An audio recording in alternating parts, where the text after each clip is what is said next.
The story was first written in 1883. Now, Pinocchio has been translated into 260 different languages and on many different formats, from print to film to video.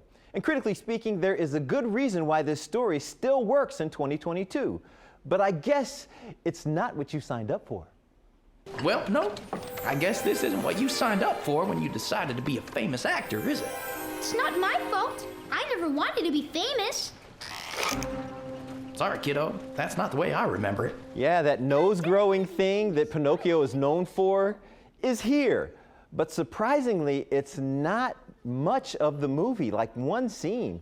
I will start by saying this. Pinocchio's not perfect. They have missteps, and the ending is abrupt. But what it does right, I think it gets very right. From the first frame of director Robert Zemeckis, he creates this wonder and magic that is a Disney adventure, as we follow Jimmy the Cricket, a narrator that I grew up watching, on a journey as he tells the story of Pinocchio. Tom Hanks, he gonna do what he do. He's great at Geppetto, but he's not the lead. Jimmy D is actually the lead with Pinocchio. The co-stars and contributing characters are solid as well. Detroit's own Keegan-Michael Key is the fox in the movie. Jimmy the Cricket is voiced by Joseph Gordon-Levitt. Cynthia Erivo, you see her right there, the beautiful, beautiful blue fairy. She's magical. Also, I'm not sure if they promoted this as a musical. They shouldn't have. It's like a pseudo-musical. There's not songs throughout the movie, but there is some good music and history with the songs they chose.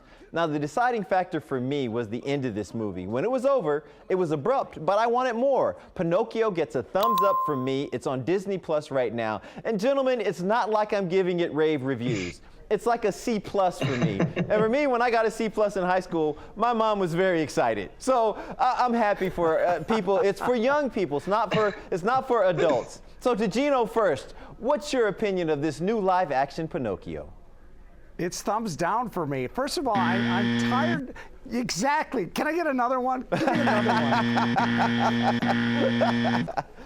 one. Here's the problem. Disney has gone to their vault. They're remaking all of their cartoons, and for what reason? And are you doing something innovative or different?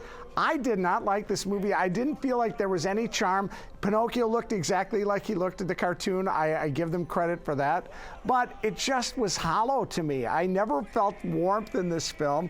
And I feel like, too, the kids are going to get scared between the donkeys and the whales. They're going to fear this film. There's no reason to make this movie. Even the fact, Gino, even the fact that it's on Disney Plus doesn't weigh in your rating, because it's on Disney Plus. It's free for people if they already have the service. I understand that. And I want to criticize you, Lee, for having me on because of the whole nose thing. I think it was a personal shot at me. But yeah, I'm sorry, it just didn't work for me. I would rather watch the cartoon than see this film. You have the nose of an aristocrat, my friend. I appreciate you. Let's turn over to Nate Adams. And you can be the deciding factor here, Nate. What say you about Pinocchio? Am I right, or is Gino right?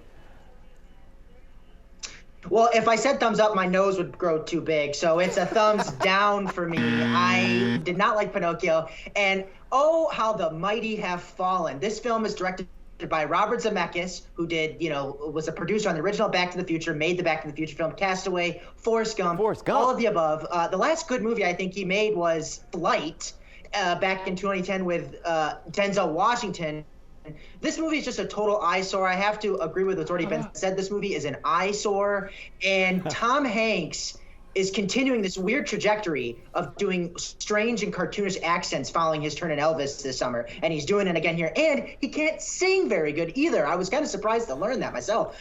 Thumbs down on this one. It's not fun. It's unimaginative. And it is just another soulless Disney remake just going into the machine. It'll be forgotten in a week. You said an eyesore. Robert Zemeckis has never made an eyesore. Come on, Nate.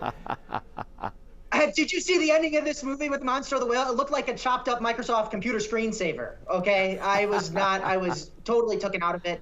I agree that Pinocchio looked like Pinocchio, and Benjamin Evan Ainsworth, who did the voice, sounded great, but everything else just kind of fell flat. Joe Levitt was doing this weird Jiminy Cricket impersonation of what he thought the character should sound like. It just didn't work. It was just a total bust. I'm going to move on like that segment just didn't happen. The next movie out this weekend.